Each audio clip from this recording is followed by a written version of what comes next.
Joining me via Skype from Sao Paulo, Brazil, for more on Turkey's election outcome is an international affairs analyst, Uria Fancelli. It's good to have you join us on The World Now.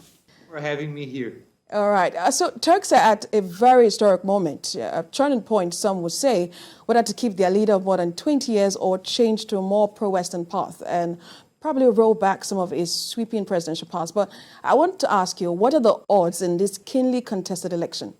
Well, Sarah, the odds are not so good for democracy because Erdogan has been in power for more than 20 years. Up till the first term of the election, it was thought that it was expected that there was going to be a second round, but not that it was going to be so tight.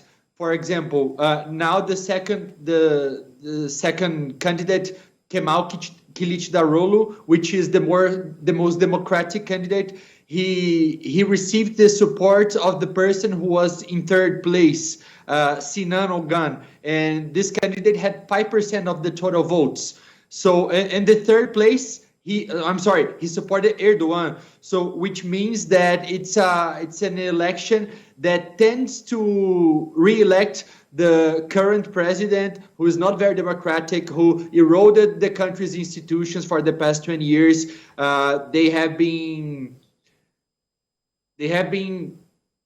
turning into things that are not so. They don't have the power to change a lot the country's situation, such as the economic. They've been talking about terrorism, they've been talking about nationalism, so it doesn't seem very good for Turkey right now. But if you take a look at what Kemal, that's his opposition now, that's Erdogan's opposition, is talking about, he has billed the vote as a referendum on the future direction of Turkey. And I sought the support of nationalist voters. Do you think his policies could improve Turkey's economy and the so-called Syrian refugees problem? Because that seems to be one of the major issues he had put up in his manifesto. They have both been talking about that. Erdogan has been talking about that. Kilicdaroglu also.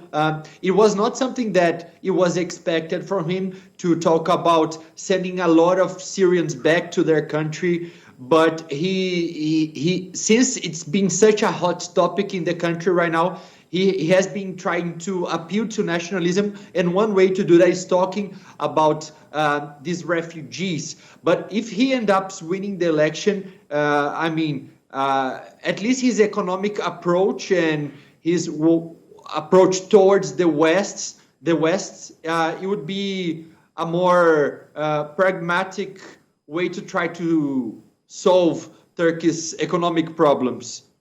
But Erdogan's been appealing a lot to populism and populist tactics. What can Erdogan really do differently, apart if he eventually emerges president again of Turkey? The only thing I can imagine that would happen if Erdogan is re-elected is that it would be even more difficult in the future, in 5 years, to elect someone else, because for the past 20 years, Erdogan's been eroding Turkey's democratic institutions, the parliament, the media. He controls most of the country's free press. And now would be the time where there is still a little bit of hope that democracy can win. If Erdogan, I think he would just continue to erode these institutions, so it would be even more difficult in the future to get them all back on their feet. Which is why, some countries are probably rooting for Kemal, hoping that he becomes president, so that they see what a change can do in Turkey. But if you take a look at the man trying to replace Erdogan, he wants to scrap the presidential system, which was brought in 5 years ago, and return to parliament and prime minister in charge of the system. And also, bring back the independent court and the free press. I want you to help us understand what people actually think of Erdogan and Kemal. What do they think? Do you see particularly the youth population going for Kemal? Yes, you have the youth that is trying to look more into, for example, the European Union. And if Kemal Kilicdaroglu was elected, he already said that he wants to pursue Turkey's future path into the European Union. So he defends a lot of these values that are environment, climate change, human rights, which are more related to Western values, while Erdogan is more orthodox, is more, into himself and population. And yes, you can clearly see that it's a moment of decision that Turkey can choose what it wants for its future. If it wants to be part of West or part of this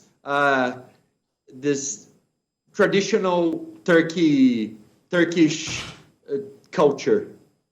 All right, Uria Fancelli, International Affairs Analyst, thank you so much for being with us on The World Now. We'll definitely get back to you on some other days. Thank you, Sarah. It was nice to be here.